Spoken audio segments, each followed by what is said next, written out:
Hmm? Ok. Vous avez vu qu'en faisant ça avec des grilles des Flexbox, c'est beaucoup plus simple. Bon, ça, c'est ce que nous, on avait fait le vendredi d'avant le... Comment on appelle ça là? D'avant le devoir. On avait vu ça. Mais on va revenir ici pour parler du devoir. Je vais créer un fichier ici que je vais appeler correction devoir.html. Et vous allez suivre tranquillement pour pouvoir comprendre ce qui se passe là. Bon les gars, on suit d'abord. Ensuite, on va appliquer en même temps les notions de Flexbox et les notions de grid, mais d'une manière beaucoup plus simple. On est bien d'accord? Donc on avait fait le cours du Flexbox et nous, on va corriger le devoir. Ça va faire l'office de un exercice sur les Flexbox. C'est très bien. Et puis après, on va continuer à faire d'autres exercices dessus. Donc je vais faire ça. HTML. Et ici, je vais voir ce qui se trouve là. Si on regarde bien, sur cette image-là, il y a trois niveaux. Ou non, ça fait 5 informations, 5 conteneurs. On a ce conteneur-là, regardez bien. On a ce conteneur. On a ce conteneur qui est là. Ça fait 2. On a un conteneur ici, ça fait 3. On a un conteneur ici, ça fait 4. On a un conteneur ici, ça fait 5. Mais également, ici, c'est un conteneur, mais qui n'a pas de couleur. On est bien d'accord? Là, on a ajouté du texte là. C'est aussi un conteneur qui fait toute la ligne, mais qui n'a pas de couleur d'arrière-plan. Ce qui veut dire qu'on a 6 informations. 6 conteneurs dans lesquels, quand je dis conteneur, vous pouvez utiliser section div, c'est ce que je dis par conteneur, dans lesquels on peut ajouter d'autres balises. C'est bon? Ok, maintenant, donc, ici, je vais créer 6 divs. Ça serait la première div qui va avoir les textes à l'intérieur. Ici, la deuxième div qui va avoir ce texte. Ici, une troisième div qui va avoir un titre et une liste. Une quatrième div qui va avoir un texte qui sera défilé. Une cinquième div qui va avoir les 3 images et puis le texte en haut. Et une sixième div qui va être comme ça. Mais l'ensemble là, si on veut faire la notion de grid, il faudrait que je crée des 6 divs dans une div parent.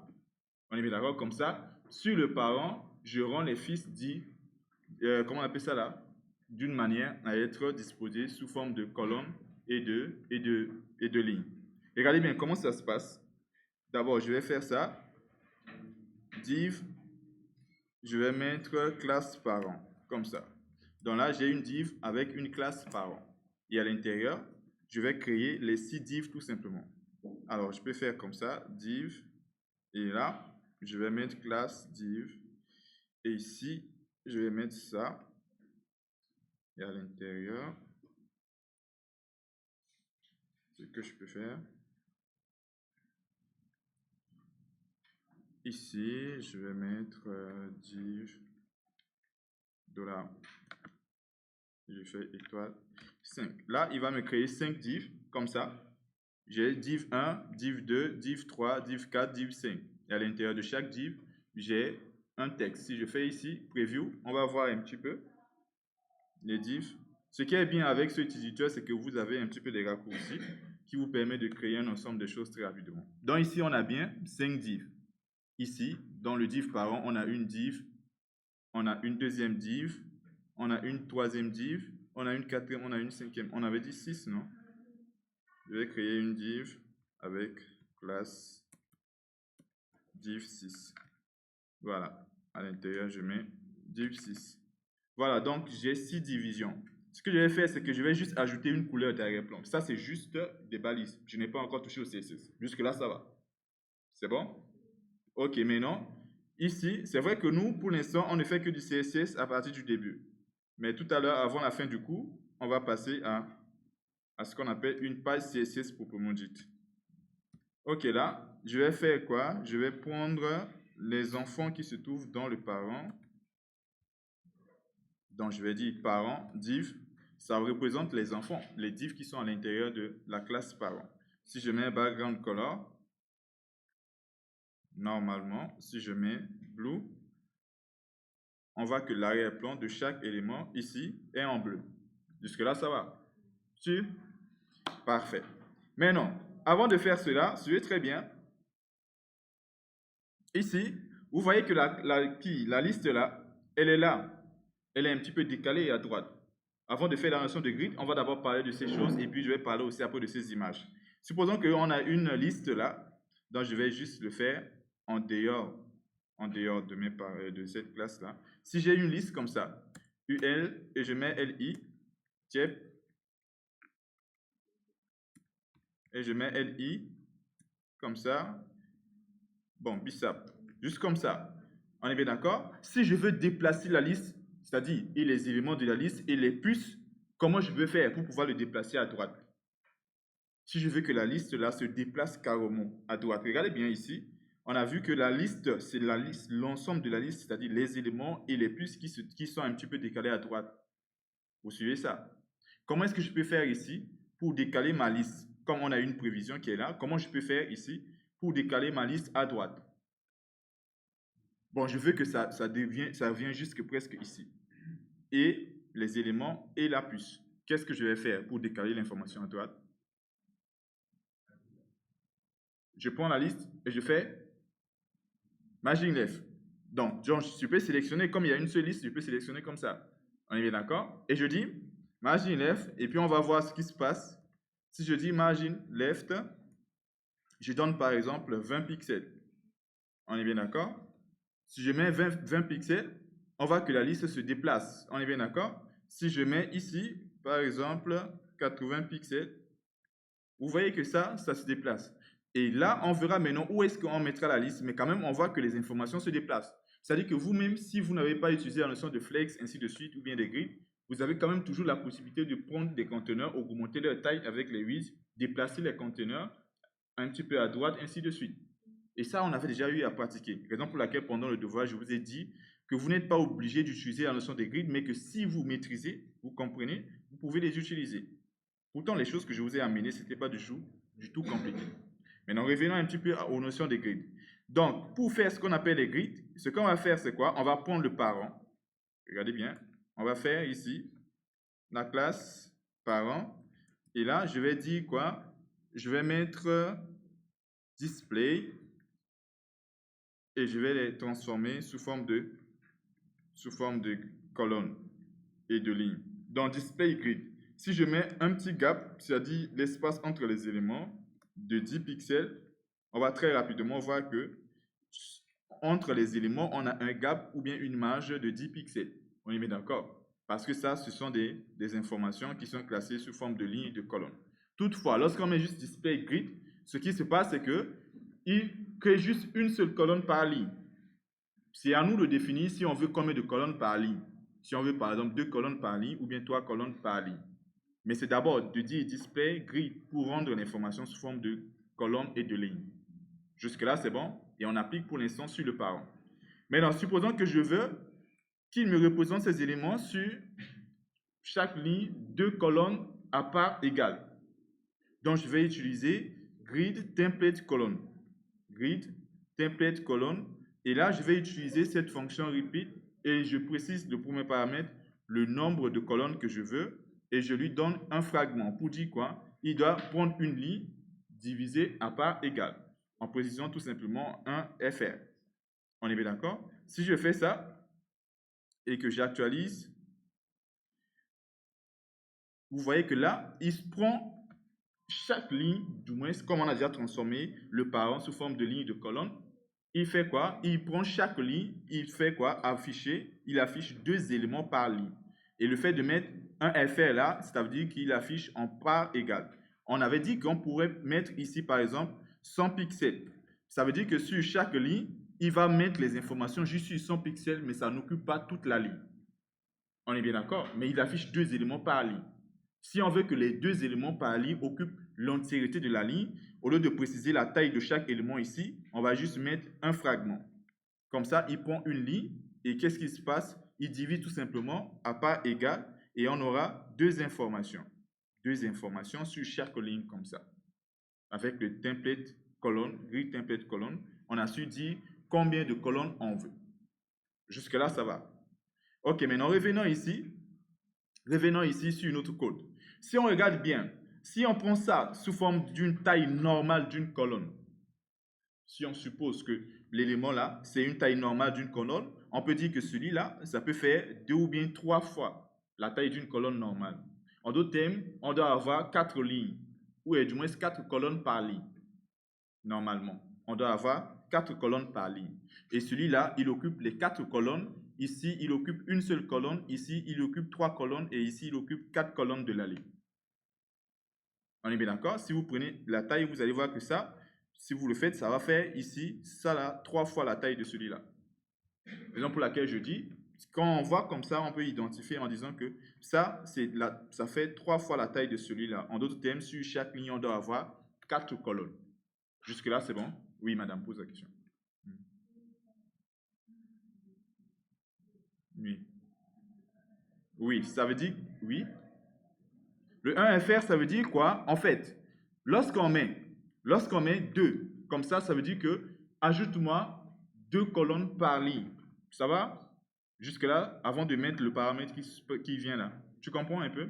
Maintenant, je peux dire quoi? Pour chaque élément, tu me donnes la taille de l'élément. Par exemple, je dis quoi? C'est vrai que je veux 2 colonnes par ligne, mais je veux que chaque élément occupe en termes de width de 150 pixels. On est bien d'accord? Là, ça fait 150 pixels. Ça fait 150 pixels. Chaque élément fait 150 pixels, mais par ligne, on a 2 éléments. Tu comprends? Mais les 150 pixels n'occupent pas toute la ligne. L'entièreté de la ligne quitte ici jusque là. On est bien d'accord? En plaçant les 2 éléments, on voit quand même qu'encore, il y a de l'espace. Est-ce que tu vois? Maintenant, pour dire à notre code d'occuper l'entièreté de la ligne, on est bien d'accord? Et dire surtout que les 2 éléments doivent occuper l'entièreté de la ligne, alors tu ne précises pas ici en disant que tu veux 150 pour taille fixe pour chaque width de chaque élément. Tu dis tout simplement que lui, il va déterminer en fonction des éléments qu'il va placer dans une ligne. S'il place 3 éléments, il prend l'entièreté, la taille de la ligne, et divise par 3. S'il y a 2 éléments, il prend l'entièreté de la ligne, il divise la taille par 2. Chacun aura une part égale, en sorte que ça occupe l'entièreté de la ligne. C'est ça les fragments. On est bien d'accord? Donc si je mets ici un FR, on est bien d'accord? Ça veut dire qu'il le fragmente, il prend une ligne, il fragmente en 2 parts égales. Si je mets ici 3, il prend une ligne, il fragmente en 3 parts égales. C'est ce que cela veut dire tout simplement. C'est bon? Ok. Revenons ici en disant qu'on a 2 parts égales. Et on avait dit que ici, si on suppose que ça c'est une taille d'une colonne, ici ça fait 3 fois la taille d'une colonne. Donc on doit se dire qu'on va avoir 4 colonnes par ligne. Maintenant, nous, après, on va dire que la première div doit occuper l'entièreté de la première ligne. Comme ce qui se trouve là. C'est ça la première div qui doit occuper tout ça. Et ensuite, ici, on a une deuxième div où on a EasyCureMassar qui doit occuper tout ça. On a une troisième div qui est ça. On a une quatrième div qui est là. Une cinquième div qui est celui-là. Et une sixième div. Sans avoir écrit des margines, des trucs bizarres. Mais comprenons et voyons comment ça va se passer. Pour faire cela, on avait vu 2 manières de pouvoir le faire.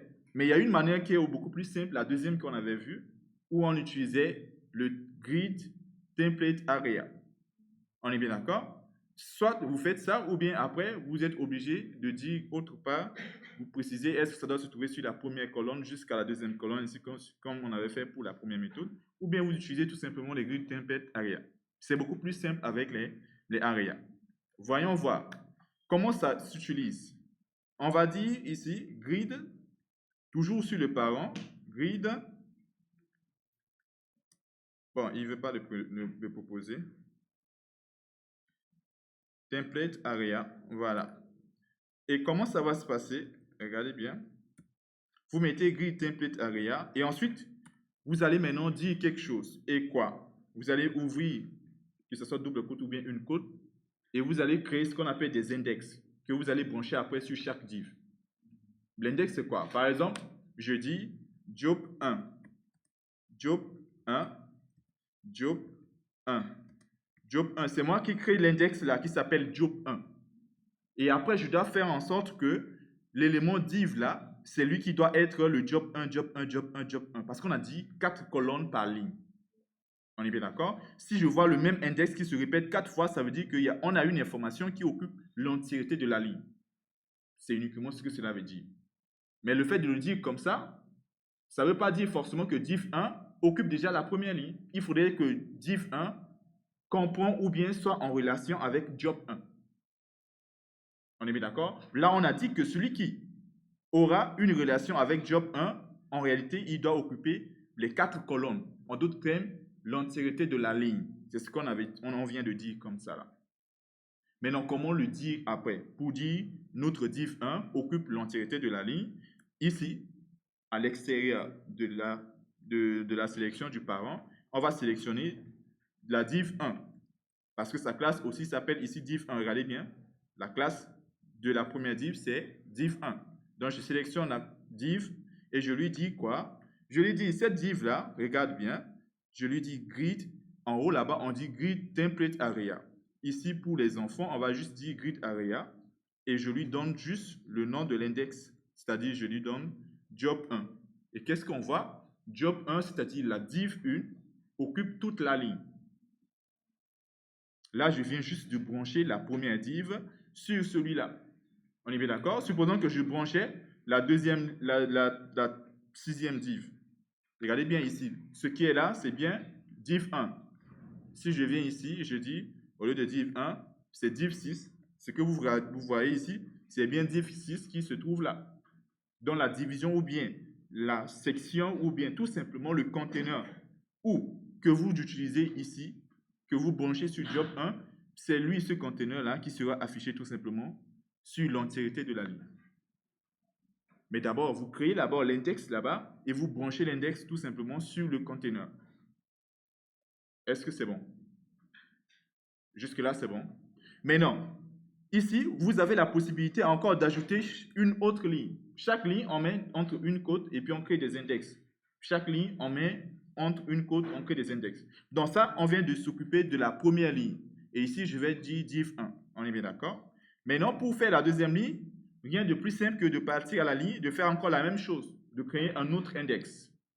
Je peux appeler par exemple job 2, job 2, job 2. Vous pouvez l'appeler comme vous voulez. Vous pouvez l'appeler V2, V2, V2. C'est vous qui créez le nom de l'index. On est bien d'accord? C'est vous qui donnez ces noms-là. Si j'avais mis ici, par exemple, V1, et j'ai mis V1, et que je mets ici V1, et que je mets ici V1, comment faire pour que la div 1 occupe l'entièreté de la ligne? Je serais descendu ici, et au lieu de mettre job 1, j'aurais mis juste V1.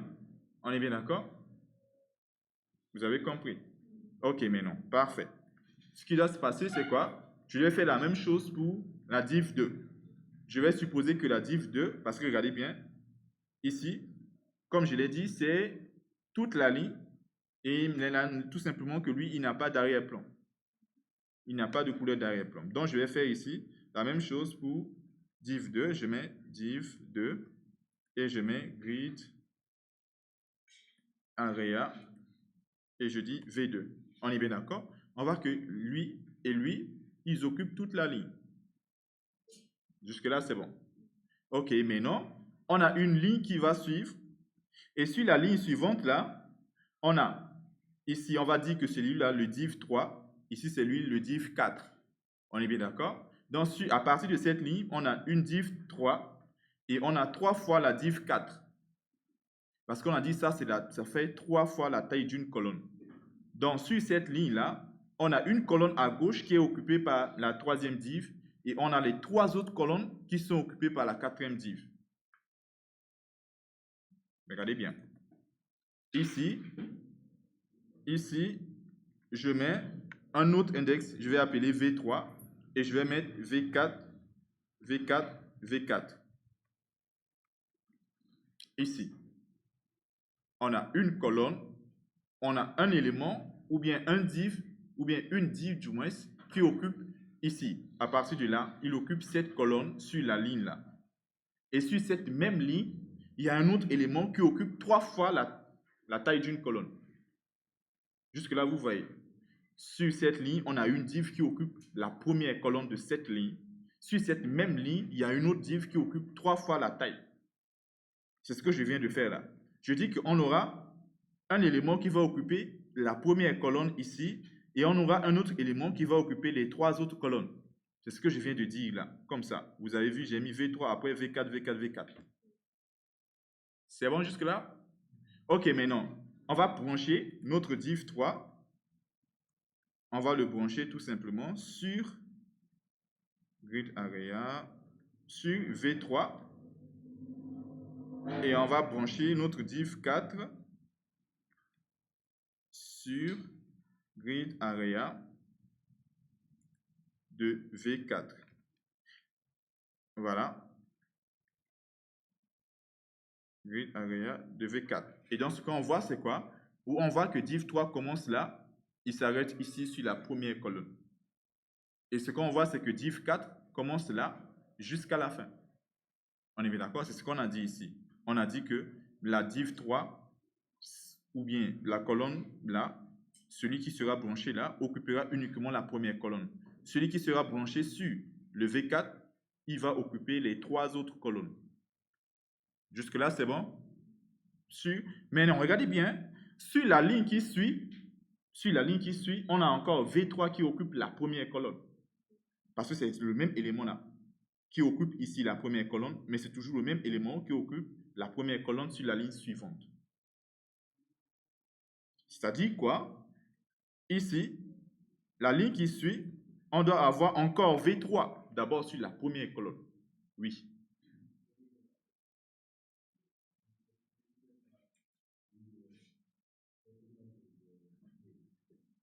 Oui, mais ici, en fait, tu n'as même pas besoin d'augmenter le height. On est bien d'accord? En faisant tout simplement, avec la notion de grid, là, tu n'as même pas besoin d'augmenter les height, en fait. On est bien d'accord? Ce qui est là, c'est quoi? On va juste dire que comme on avait dit en haut, regarde bien, on avait précisé que chaque ligne doit occuper, on doit avoir 4 colonnes. On est bien d'accord? Regarde bien. Donc, ça veut dire que chaque chose qu'on met ici, c'est une ligne. Et lorsqu'on met une ligne, on met 4 colonnes. Chaque chose, 4 colonnes, ça veut dire qu'ici aussi, on mettrait aussi 4 colonnes. Toutefois, ici, 4 colonnes, ici c'est 4 colonnes, ici div 1, div 3 occupe la première colonne et div 4 occupe ici. Encore, sur la ligne suivante, on va avoir encore, il y a div 3 et à droite, la même chose mais avec div 5. On est bien d'accord? La même chose mais avec div 5 qui occupe les 3 autres colonnes. Mais regarde bien, ça va être beaucoup plus simple comme ça. Si je mets ici, attention, V5, V5, V5, ça veut dire que, regarde bien, la taille, ça vient directement. Tu n'as même pas besoin de faire X. Parce que lui, il sera sur la ligne là et il sera encore sur la ligne qui suit. C'est ce que je viens de dire là, V3, V3. Dans le même élément, il occupe la première colonne de la ligne précédente. Il occupe aussi la première colonne de la ligne suivante. Maintenant, on va dire à V5 d'occuper ça, comme on a fait pour V4 là. Jusque là, est-ce que vous voyez? Je mets ici div 5 et je lui dis branche-toi sur V5. Et donc, automatiquement, il se branche sur la ligne, ou du moins à côté, comme ça. C'est bon? Et maintenant, ce qui veut dire quoi? On va imaginer qu'on aura un div 6 qui sera branché sur V6. Et on part là-bas, on crée la dernière ligne. Voilà. En disant V6, V6, V6, V6. Voilà. Et donc, du coup, j'espère que j'ai bien écrit ça. Ici, j'ai fait quoi? Div seulement. Hein? Ok, c'est div 6. Voilà. Donc, on voit qu'on a déjà même la forme. Il suffit maintenant de prendre chaque élément, de mettre dans le div correspondant. On est bien d'accord? Mais ça, c'est parce que j'ai expliqué que ça prend du temps. Sinon, tu le fais en 3 minutes ou bien 2 minutes pour avoir ça, là, cette forme. En 2 minutes, tu le fais. Comme ici, je suis obligé de vous expliquer pour que vous compreniez chaque détail. C'est pourquoi on prend un peu plus de temps. Mais ça, en 2 minutes, vous avez tout. Et maintenant, lorsque vous prenez une image, vous mettez dans une div, ça se retrouve uniquement dans la div.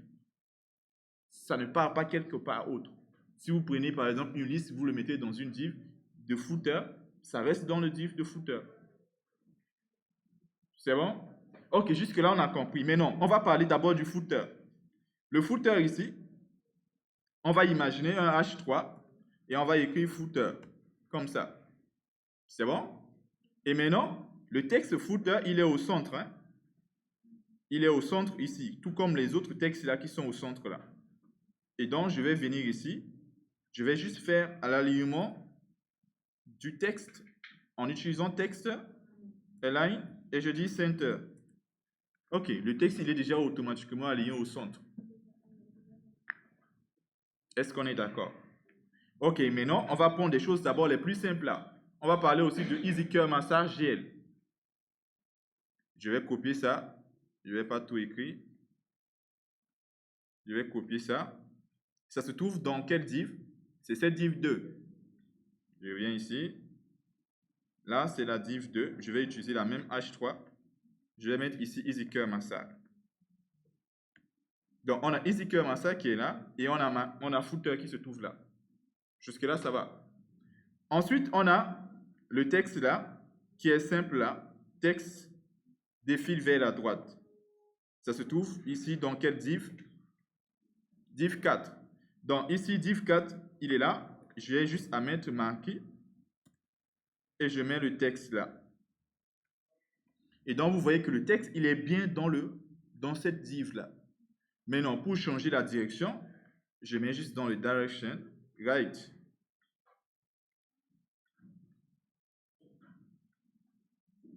Et là, du coup, le texte, il est bien là, mais qui défile de gauche vers la droite. C'est ce qu'on a dit, de gauche vers la droite. Vous mettez tout simplement ça. Mais ça, tout ça, là, on avait vu ça pour le marquer là. Vous utilisez l'attribut direction et vous dites up pour dire en haut, down en bas, left comme ça ou bien right comme ça. Et là, le texte, il défile. C'est bon? Oui. Est-ce que la balise marquée, si on met juste balise marquée, sans mettre quelque chose à l'intérieur,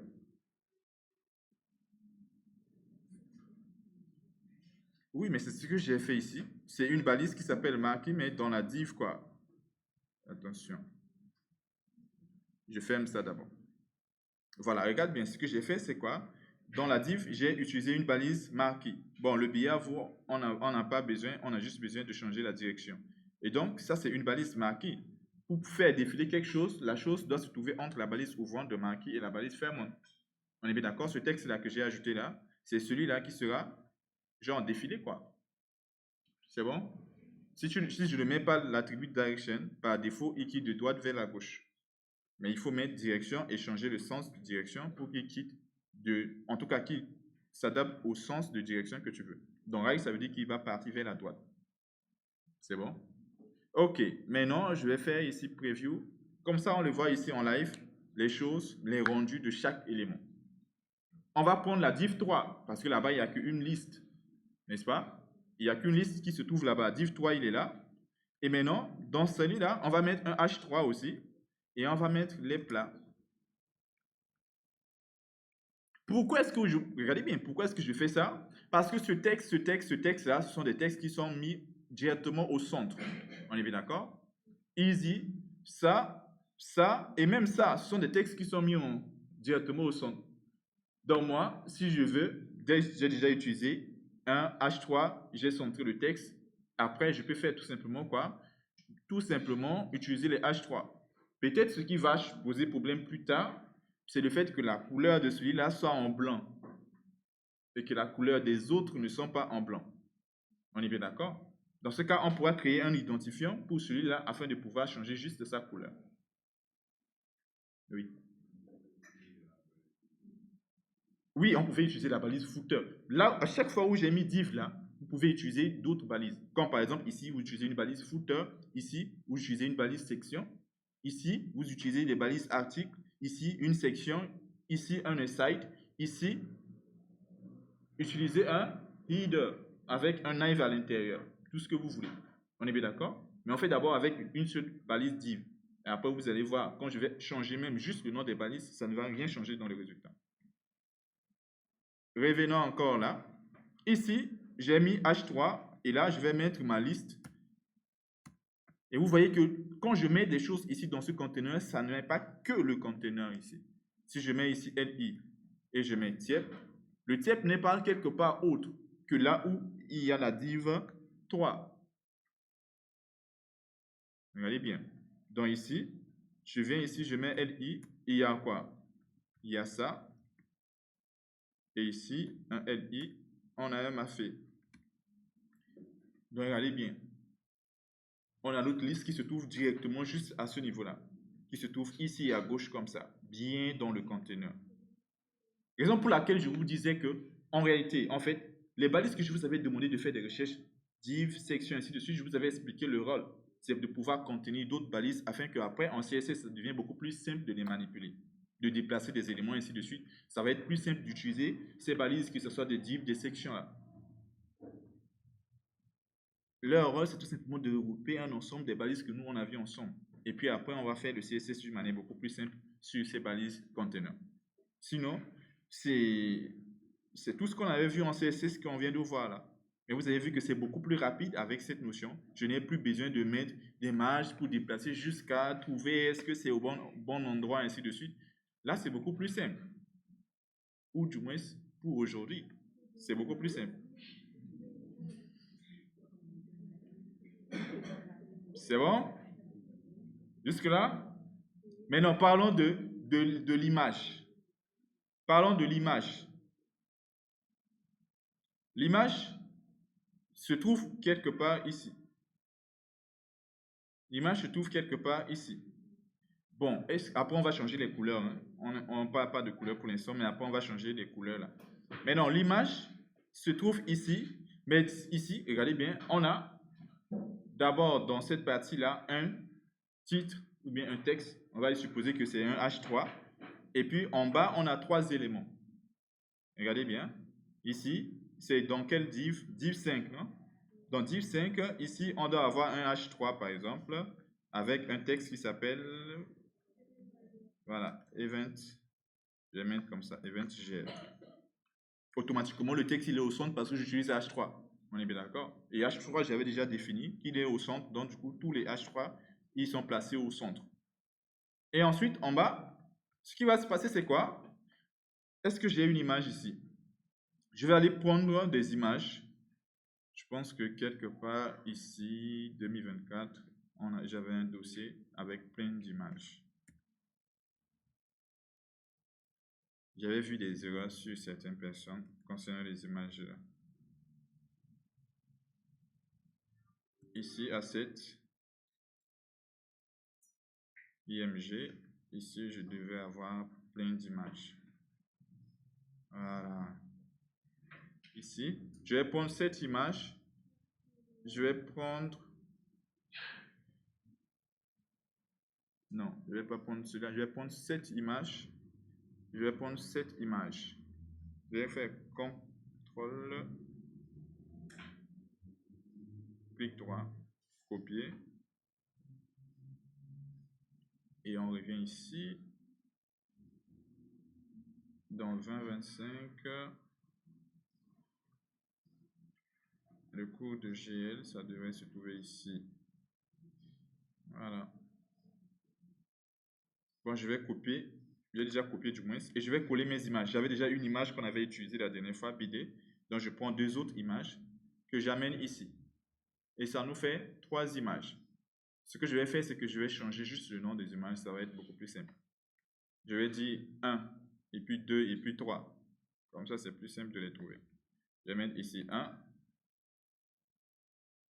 Mais dans la vraie pratique des choses, quand vous créez une image, il ne faut pas avoir des noms d'images qui sont 1 ou bien ainsi de suite, ou bien votre nom là. Non, non. Parce que même les images peuvent faire tout simplement l'objet de référencement. Donc, donner un bon nom à une image, ça permet après, lorsque votre site se trouve en ligne, quand on fait des recherches, des mots-clés, on peut rechercher du moins votre site. Donc, si vous donnez un bon nom à votre image, ça va faciliter les robots de Google d'identifier les contenus qui se trouvent sur votre page. Mais ici, pour le TP, je vais mettre 1, 2, 3. OK. On a bien 3 images qui sont là. 1, 2, 3. Ce que je vais faire, c'est quoi? En bas, là, si je mets image et je mets un point PNG. Bon, on a une image qui est là. C'est bon? Ce que je vais faire, c'est quoi? Je vais quitter de ce mode et je vais lancer sur un navigateur. Comme ça, c'est beaucoup plus simple. Voilà. Mais on a bien notre image qui est affichée, même si la taille est très grande, donc peu importe. On a quand même l'image qui est affichée ici. Après, on sait quand même comment réduire la taille des images.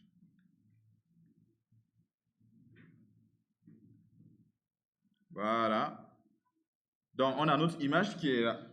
Maintenant, si je fais, il est où l'image? Si j'ajoute ce qu'on avait vu là, ce qu'on a vu ici là, description, le texte description, je peux l'ajouter dans un paragraphe comme ça, P, et je mets description. Mais vous, normalement, vous devez dire juste quelque chose concernant le titre, c'est ce que je disais par description. Concernant l'image du moins. Ok. On va juste en bas, normalement, on doit avoir description qui est là. C'est bon? Jusque là? On va faire ça. Je vais ajouter une deuxième image. Si je mets une image ici, et je vais mettre 2.png. Là, pour le moment, je n'ai pas réduit la taille des images. Ce qu'on voit, c'est qu'en bas, on a encore une deuxième image. C'est bon? Si je veux, ce qu'on avait vu, on peut le faire ici, tout comme on pourrait le faire tout à l'heure avec CSS. Je peux dire 800. Et celui-là aussi, 800. On est bien d'accord? Ok, il réduit la taille considérablement des images. Là, on a deux images, 800, 800. Jusque-là, c'est bon. L'insertion de l'image, ce n'est pas un problème. C'est bon? Toutefois, regardez bien, ce qui se passe ici, c'est quoi? C'est qu'en réalité, l'image et le texte description se trouvent dans un container. Regardez bien, on a l'image et le texte qui se trouve dans un container, c'est-à-dire dans une div, ou bien dans une, ce que vous voulez, section, ou bien ce que vous voulez, mais ça se trouve dans quelque chose. La chose, c'est ça qui est arrondi. Les bords de cette chose-là est arrondi. Mais c'est dans quelque chose où on a ajouté une image et une description. Donc ici, ce qu'on va faire, c'est quoi? Je vais d'abord effacer l'image 2.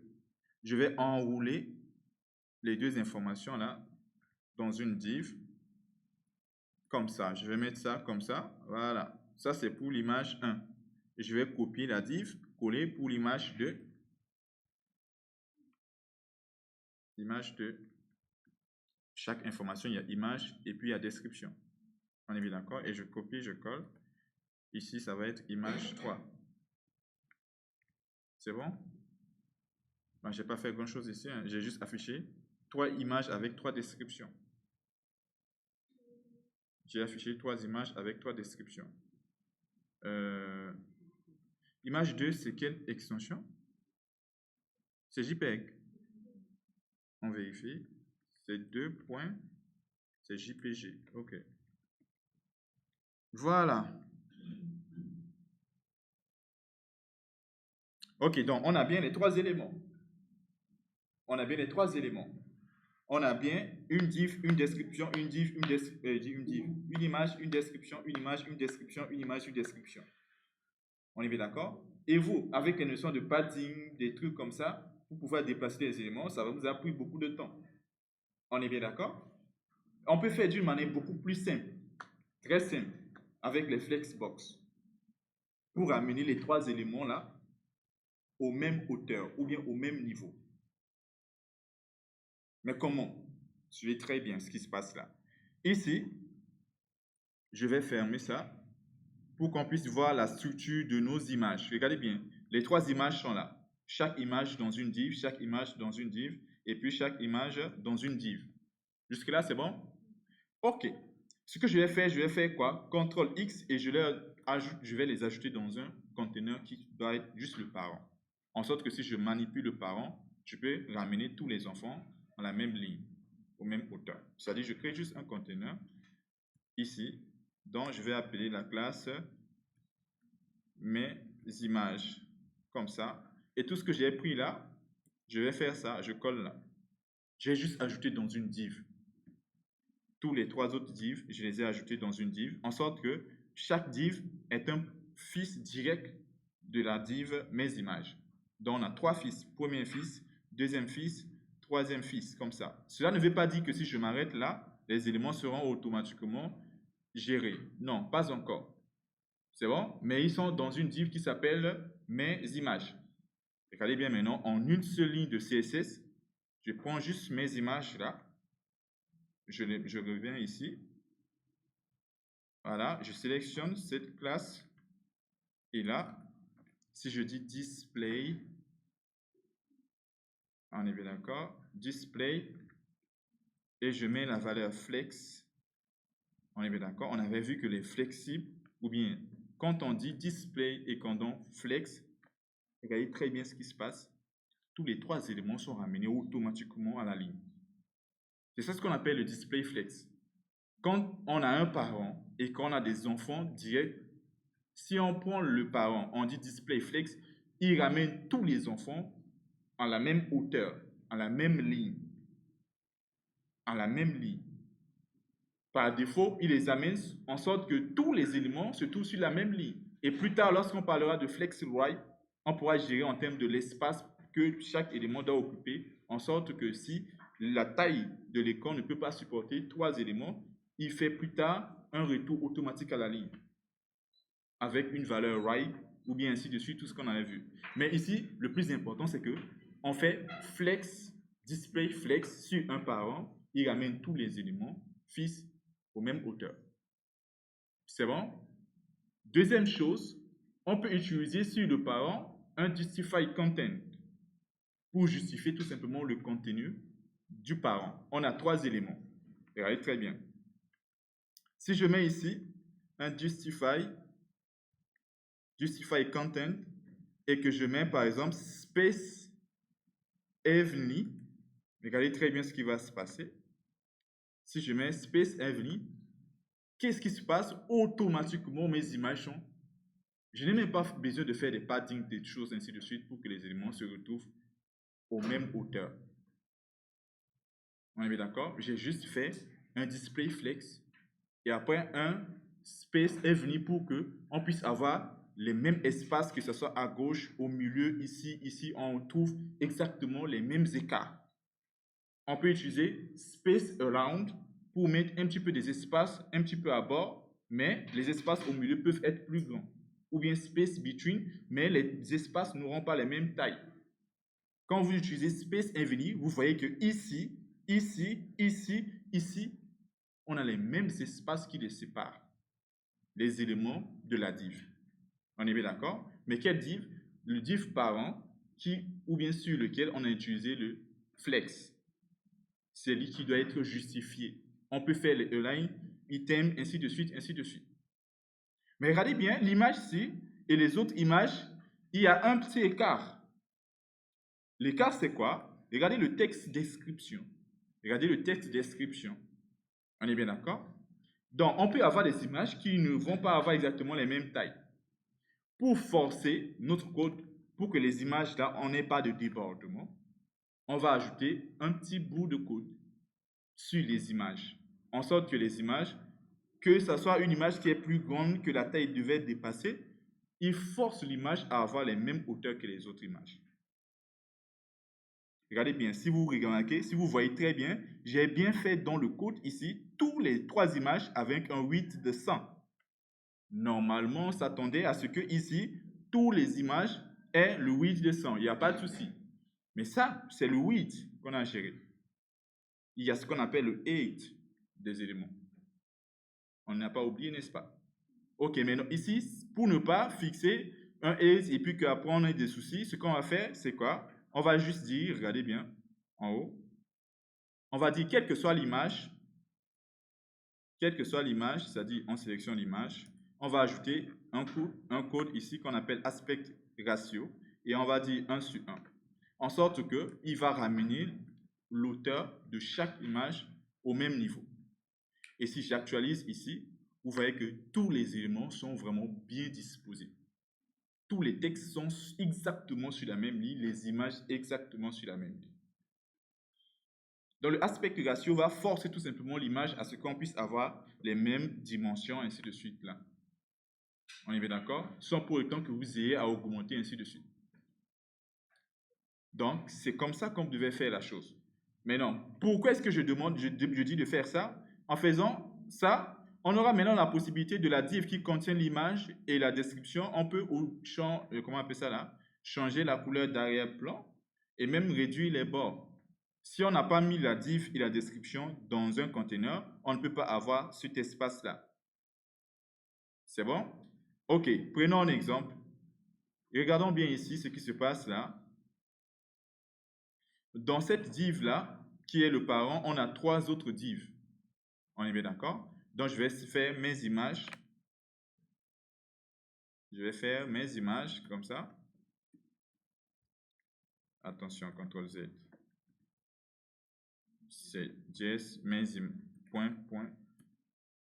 mes images. Point mes images, c'est le parent. Si je dis div, ça veut dire que les 3 divs qui se trouvent à l'intérieur. C'est bon? Si je mets par exemple un background color, et je mets quelque chose comme ça, je peux changer ici la couleur d'arrière-plan pour prendre un peu de gris comme ça. Ok. Donc ça veut dire que normalement, l'arrière-plan de l'espace où les 2 informations se trouvent là va devenir quoi? Gris. On est bien d'accord? Regardez bien, parce que tous les images et les descriptions se trouvent à l'intérieur d'une div. On a regroupé les 2 éléments chaque fois dans une div. Donc je dis quoi? La div là qui regroupe les images, ainsi de suite là, j'ajoute tout simplement une couleur d'arrière-plan. Et là, vous avez la couleur d'arrière-plan. C'est juste pour vous montrer. Et puis après, vous pouvez faire ce qu'on appelle quoi?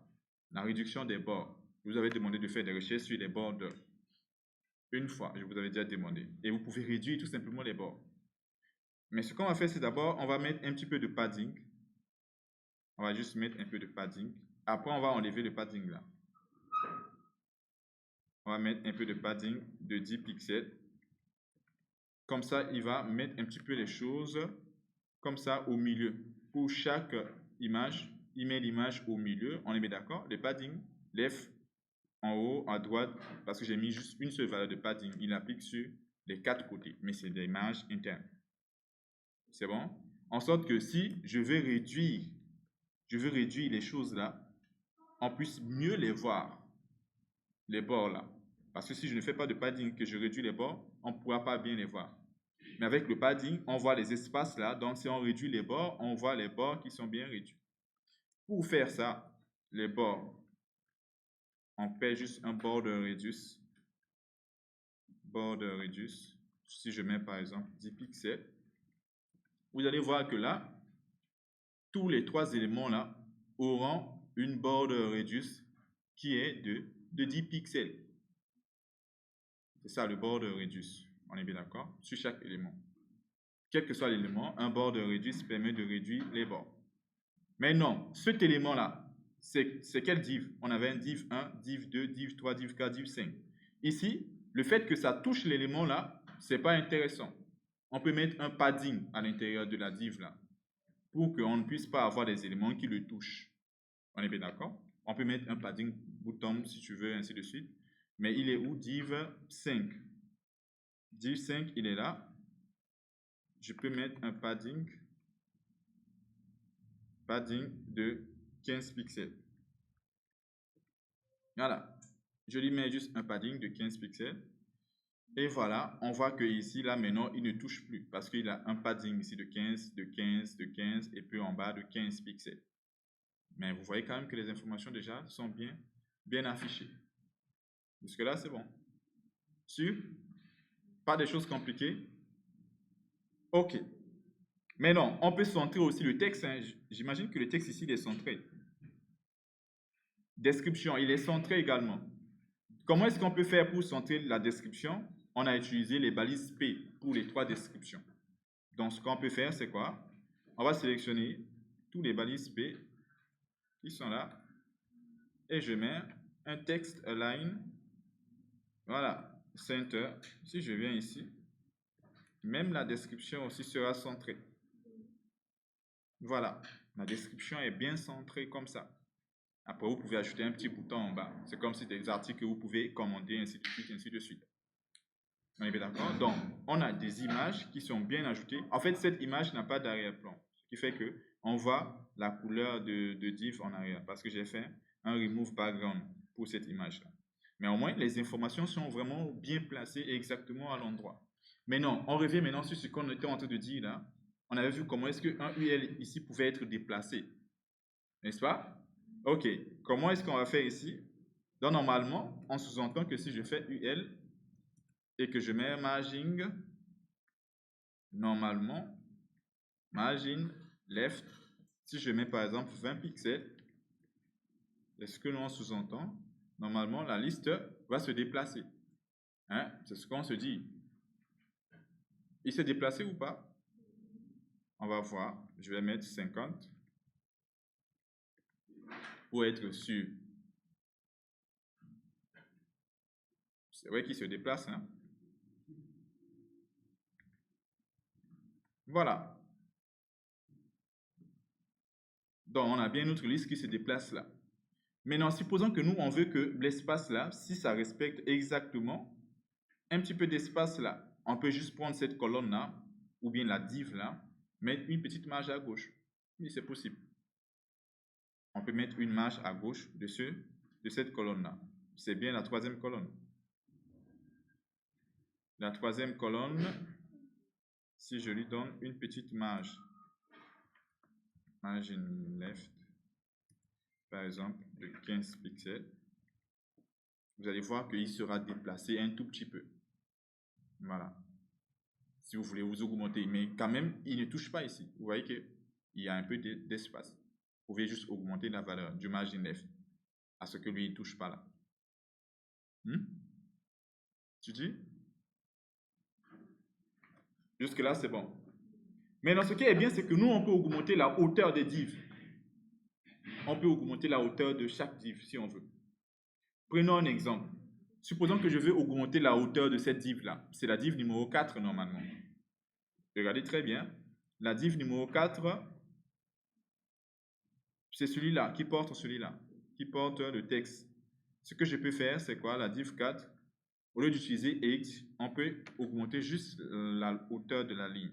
Si je mets line X et que je mets par exemple 60 pixels, il va augmenter la hauteur de la ligne là. Regardez bien. La hauteur de cette ligne a été augmentée de 60 pixels. Je peux faire la même chose pour augmenter la hauteur de la ligne de chaque élément.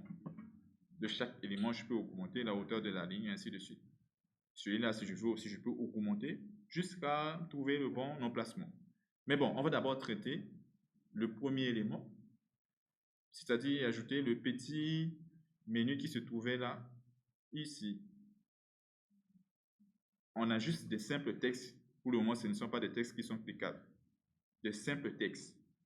Pour faire ça, je vais passer juste en mode live ici, live preview. Comme ça, on le voit en même temps. Voilà, ici. Donc, nos éléments sont là, sont bien affichés ici. Bon, c'est vrai que ici, pour le moment, on n'est pas encore en train de parler du responsive, mais au moins les informations sont bien placées. Ici, la taille de l'écran n'est pas grande. Mais là, on doit ajouter 4 éléments ou bien 5. Ça fait 5 éléments. Alors, qu'est-ce que je vais préférer? Regardez bien. Si je dois afficher des textes qui se retrouvent sur la même ligne, quelle balise je vais utiliser pour que les 5 textes se retrouvent sur la même ligne? On peut utiliser B ou bien strong si tu veux. Je peux mettre B et là, je vais mettre la première chose, ça va être logo. C'est bon? Est-ce qu'il l'a affiché? C'est bon? Ok, si vous avez compris ça, je sais que c'est bien. Je vais mettre un autre B. Le deuxième, c'est quoi?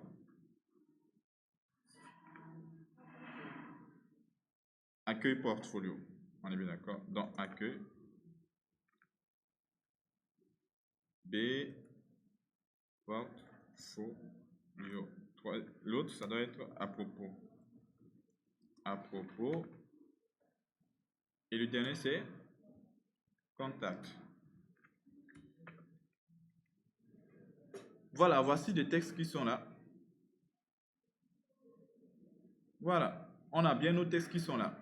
Et donc, ce qu'on va faire, c'est quoi? On peut déjà décider d'augmenter un petit peu la hauteur de la première ligne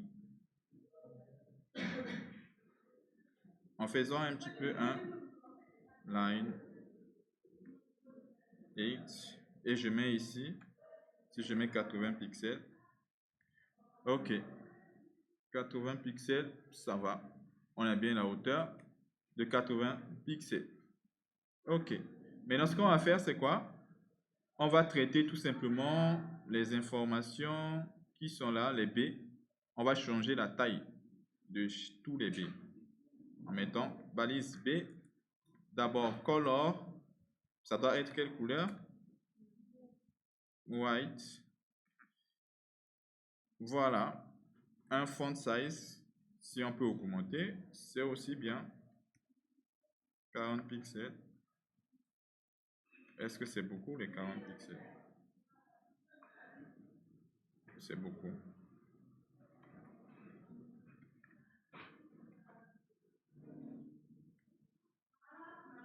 Voilà, donc normalement ça devait être bon, les 25 pixels. Je vais fermer ça ici. On va partir de l'autre côté.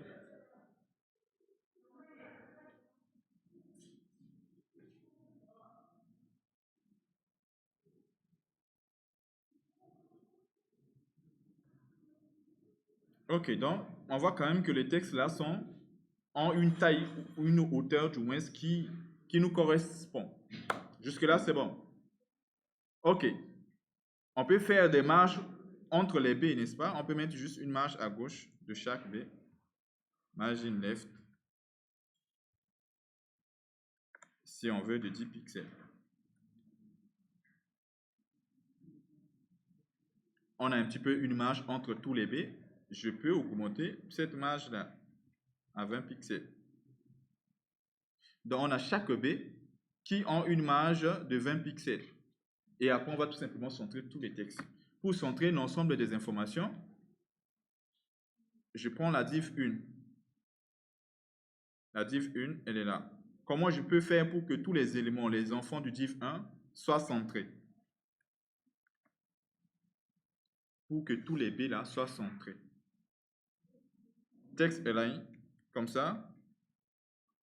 Et je dis quoi? Center. Voyons voir, est-ce que on a bien centré les éléments? On a bien que ici, les textes qui sont centrés en plein milieu de l'élément. Mais non, traitons le logo. Le logo, c'est un B qui a une couleur d'arrière-plan. C'est bon? Mais on va identifier le B parmi les autres B. On va lui donner un ID. Ici. On va dire logo. Et ce logo-là, on va le sélectionner ici. Logo. Regardez bien. Background. Color. Et je vais changer ici. Prendre un peu de gris. Comme ça.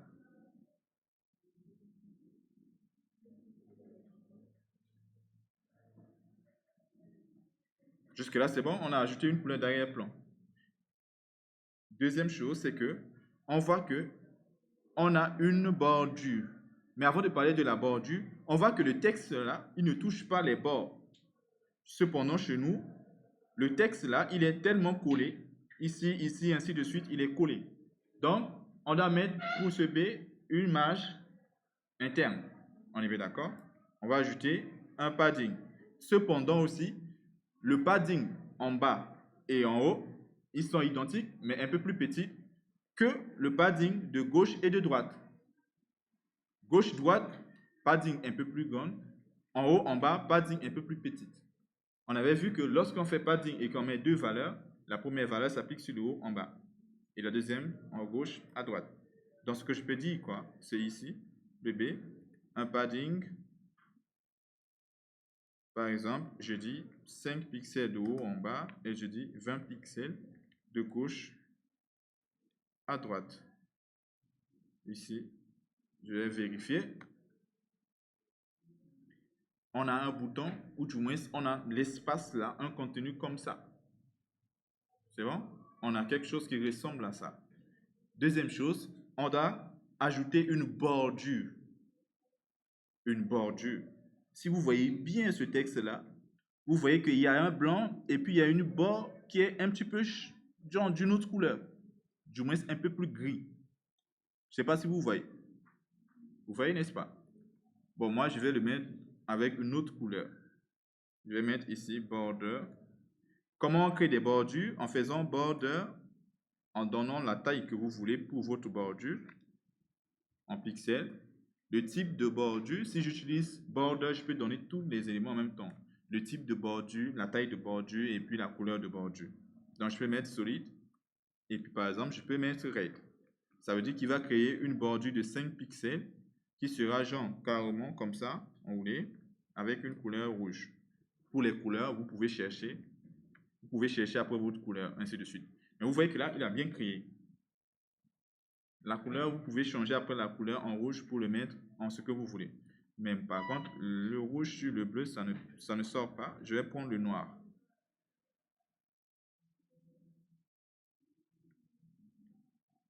Voilà. On a un petit comme ça. Bon, l'arrière-plan aussi, ce n'est pas intéressant. Mais vous avez compris ce que je vais dire. La dernière chose, c'est de pouvoir réduire les bords. Pourquoi? Parce que ici, les bords sont... Non, non, non. Les bords ne sont pas réduits. Donc, ça va normalement. C'est juste